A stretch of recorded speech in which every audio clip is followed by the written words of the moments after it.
Se retrouver tout à l'heure pour la conclusion. Un mot, Vincent Dujardin, quand on voit tout ce matériel nouveau défiler, on se rend bien compte que une armée doit se renouveler, doit acheter sans cesse du matériel nouveau et ça coûte très très cher. Et il y a d'ailleurs tout un débat pour le remplacement du F-16 dont on n'a pas encore parlé jusqu'ici. C'est vrai, je crois que ce que l'on vient de voir montre bien que l'achat de nouveaux matériels, c'est vraiment un défi majeur de l'armée belge de demain pour rester performante et des autres armées européennes d'ailleurs aussi. Il faut savoir que 2/3 du budget de l'armée est consacré à des frais de personnel. Et donc le nouveau matériel acheté par la défense, il est de plus en plus sophistiqué, de plus en plus exigeant. Vous parlez du remplacement du F-16. Si on prend, c'est une possibilité, le F-35, c'est 219 millions d'euros, c'est-à-dire une année de déploiement pour l'instant de militaires belges à l'étranger. Donc il est clair que le nouveau matériel sera de plus en plus sophistiqué en vue d'allier aussi la nécessaire mobilité, la nécessaire sécurité et d'honorer de nouvelles missions par rapport aux nouveaux défis qui se présentent aujourd'hui. Et voici que commence le défilé civil à présent et le commissaire de la police de la route Olivier Kiscater, visage bien connu de nos téléspectateurs pour l'émission Contact, nous a rejoint. Alors très vite on va déjà décoder ce qu'on voit parce qu'on voit déjà les cadets des pompiers.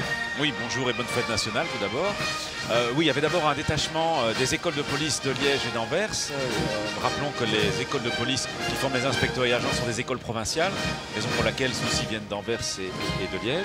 Et ensuite, on a vu effectivement rapidement aussi des cadets, des élèves des écoles de pompiers qui donc sont là souvent aussi, aussi des écoles provinciales. On met l'accent sur la formation, sur l'appel aux jeunes finalement. Tout à fait. Ben, pour le rappeler, la police est un des grands employeurs du pays. Il y a 48 000 personnes qui travaillent à la police, dont 20% de civils. On l'oublie également. Il y a moyen, même si on n'est pas un fan de l'uniforme, de travailler également à la police.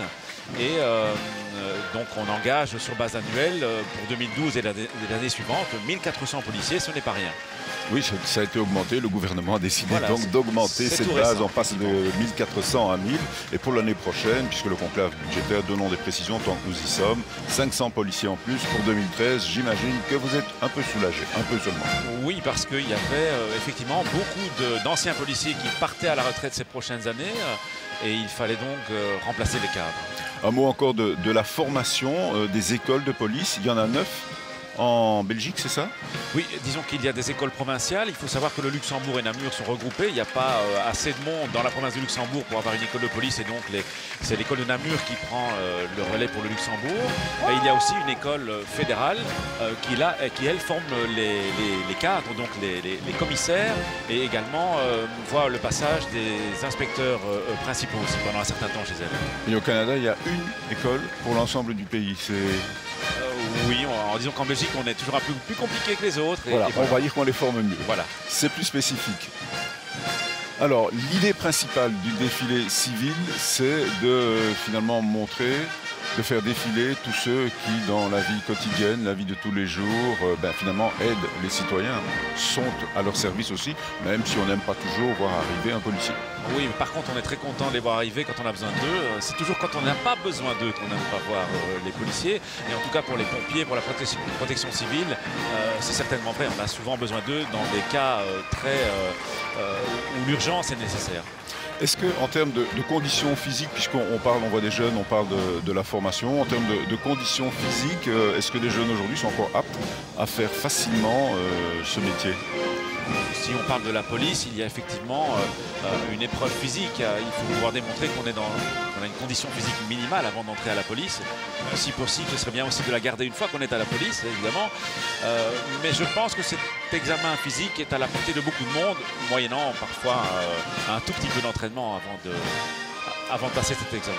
Par contre, pour les pompiers, c'est beaucoup plus difficile et tout de même moins difficile que ce qu'on voit par exemple du côté des pompiers de Paris. Disons que pour les pompiers, l'exigence physique est supérieure parce qu'ils effectuent aussi souvent des missions pour lesquelles il faut une condition physique encore supérieure à celle de la police, ça c'est clair. Et voilà qu'on voit à l'image la flèche de la zone de police Bruxelles.